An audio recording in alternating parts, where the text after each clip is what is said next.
الحمد لله وكفى وسلام على عباده الذين اصطفى اما بعد فاعوذ بالله من الشیطان الرجیم بسم اللہ الرحمن الرحیم وقالوا، اور اہل کتاب نے کہا، لن يدخل الجنہ، جنت میں ہرگز کوئی داخل نہیں ہوگا، الا سوائے اس کے من کان یہودا او نصارا، جو یہودی ہو یا عیسائی ہو۔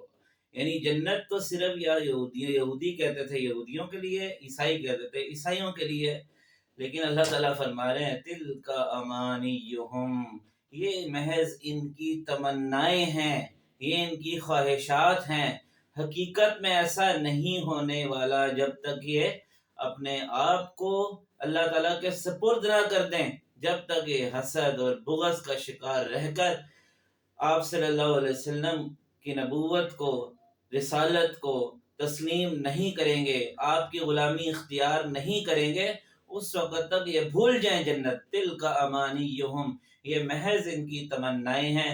قل ہاتوا برہانکم، دلیل لاؤ، ان کنتم صادقین، اگر تم سچے ہو کہ واقعی تم جنت میں جانے والے ہو۔ جنت میں کون جائے گا؟ بلا کیوں نہیں جنت میں جا سکتے، لیکن اس کی چند شرائط ہیں۔ ہر بندہ جنت میں نہیں جائے گا۔ جنت میں کون جائے گا؟ من اسلم وجہہ للہ، جو اپنے چہرے کو اللہ کے تابع کر دے، جو اپنی خواہشات، اپنی رضامندی کے پیچھے نہ چلے بلکہ اللہ کی رضامندی کے پیچھے چلے۔ وہو محسن، اور اخلاص بھی اس میں ہو، نیکی کا جذبہ بھی ہو۔ یہاں سے منافقین کو نکالا جا رہا ہے کہ وہ اگرچہ تسلیم تو کرتے تھے لیکن اپنی مصلحت کے لیے کرتے تھے۔ اخلاص کے ساتھ اللہ پر اور نبی کریم صلی اللہ علیہ وسلم پر، قرآن پر ایمان لے آؤ۔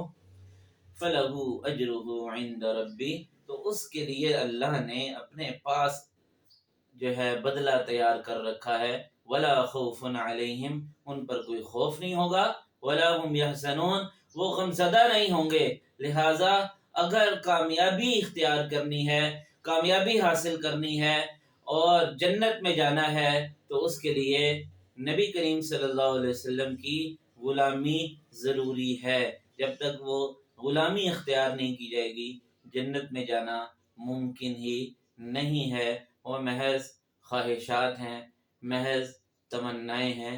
این خیالست و محالست و جنو، اللہ تعالی ہم سب کو نیک اعمال کر کے، آپ صلی اللہ علیہ وسلم کی غلامی اختیار کر کے، اپنی فرما برداری اختیار کر کے جنت میں داخل ہونا نصیب فرمائے۔ وآخر دعوانا ان الحمد للہ رب العالمین۔